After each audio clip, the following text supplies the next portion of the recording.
Hi there, I'm Tim. My companions are Ruby and Daisy, and together we are the Owl. Welcome to our trip along the route of what used to be, and may yet again be, the Derby and Sandiacre Canal.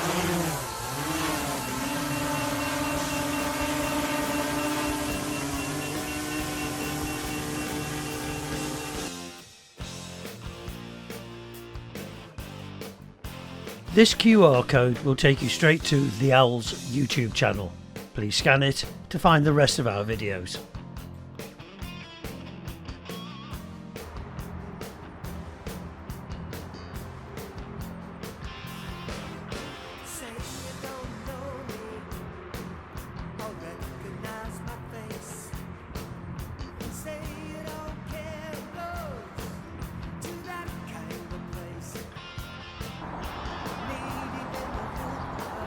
So, on the Erewash Canal is Sandiacre Lock, adjacent to the Toten marshalling yards, which at one time were the largest in Europe.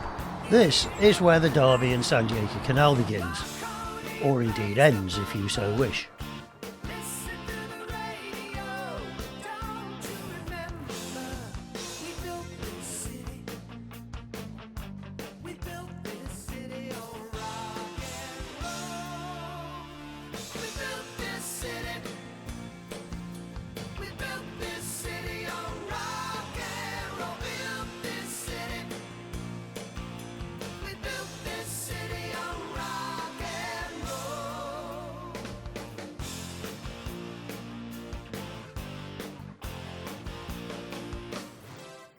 Someone always playing corporation games.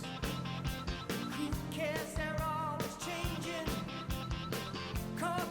In our case, this is where it all starts, here at Bottom Lock, looking due southwest, along the canal towards Breaston, Draycott, Burrowash and then Derby. This is a closer look at Bottom Lock. Some early attempts have been made towards restoration here, but there is still much work to accomplish. Often with derelict canals there's a lot to see from the original course. This time, however, we will be walking a lot of the time along footpaths and housing estates. This, of course, will make any finds all the more interesting.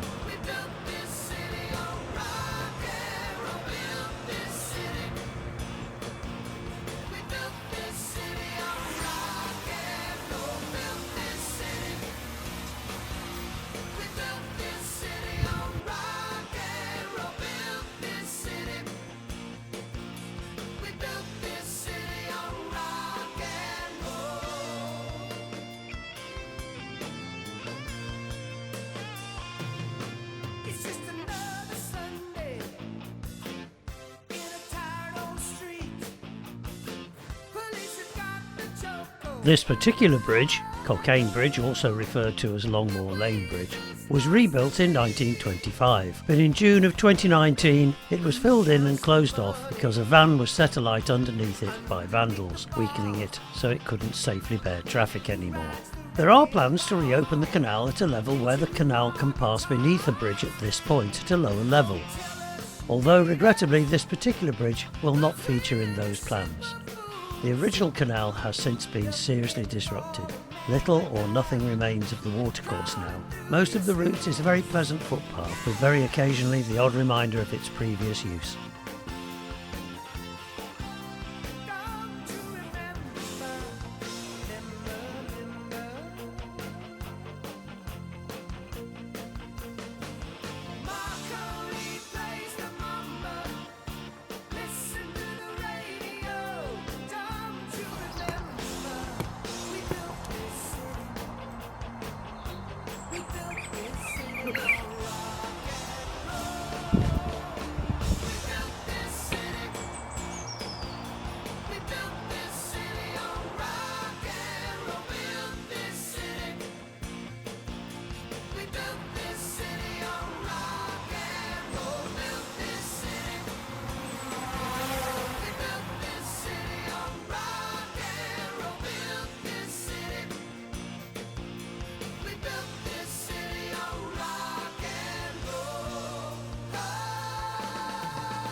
things get a little difficult here.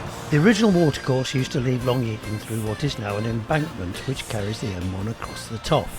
As pedestrians, with a fear of a very gory and messy death, we have to veer off and follow the road underneath.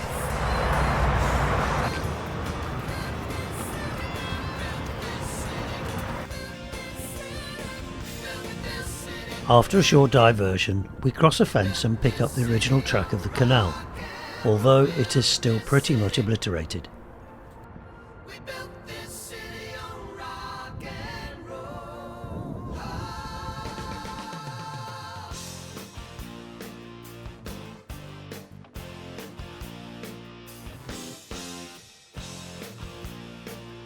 Every now and then there will be a small clue that this was once a busy commercial artery, if you look very hard.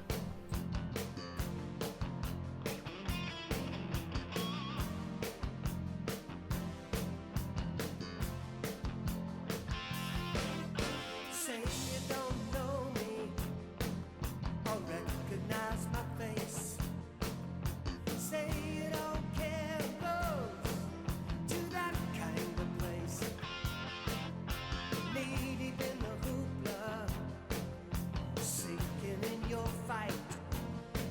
We got too many runaways eating up the night. Marconi plays the mumba. Listen to the radio. Don't you remember? Along its route would have been various pubs, hotels, hostelries of one sort or another. The navigation at Breaston is one such place, unusual in that it is still standing and open for business. Also in that it was here in 2015 that I met a young lady who has been with me ever since and is now my wife. In the garden, this mounting block is made from the original stones of one of the canal bridges. Someone always playing corporation games. Who cares? They're always changing. So, how did it get here in the first place?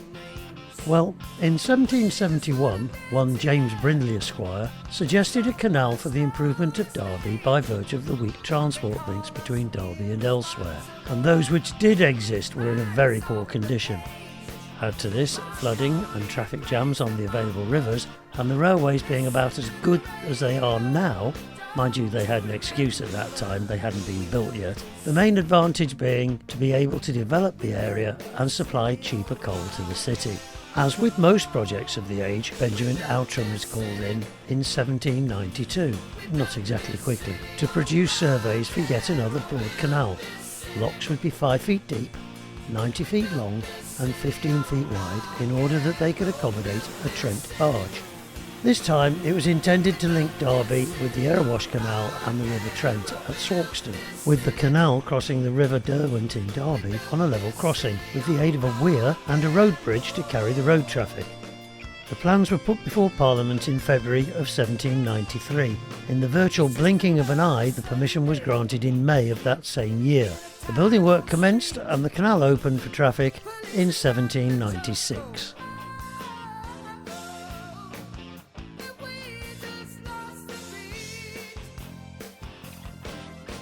Who counts the money underneath the bar? And who rides the wrecking ball? Immediately north of the A6005, there is a stretch which has been partially restored to the level of a wildlife sanctuary. The ultimate plan is for the whole canal to be a navigable waterway again someday. This is the site of an old abandoned wharf. The course then dives beneath the old Derby Road towards Burrowash.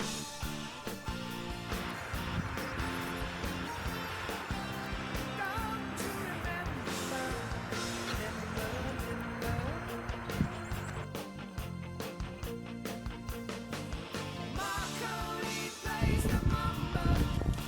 Listen to the radio. Don't you remember? We built this city.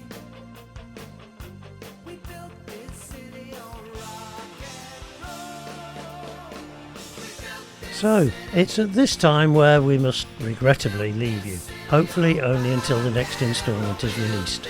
If you'd like to keep up with this saga, please feel free to like, subscribe and comment on YouTube. So, till that time, we will say have fun and take care.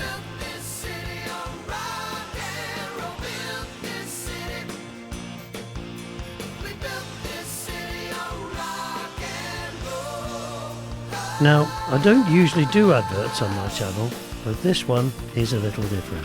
I could draw your attention to the Facebook page for Drone Search and Rescue Lost Dogs UK. We are a totally volunteer service helping with others to reunite lost dogs and their families.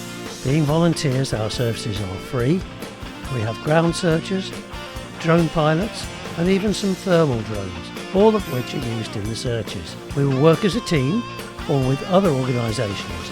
Our aim is to reunite the family, and we're on Facebook. Please make us your first port of call if you've lost a dog, for help, advice and our attention wherever you might be in the UK.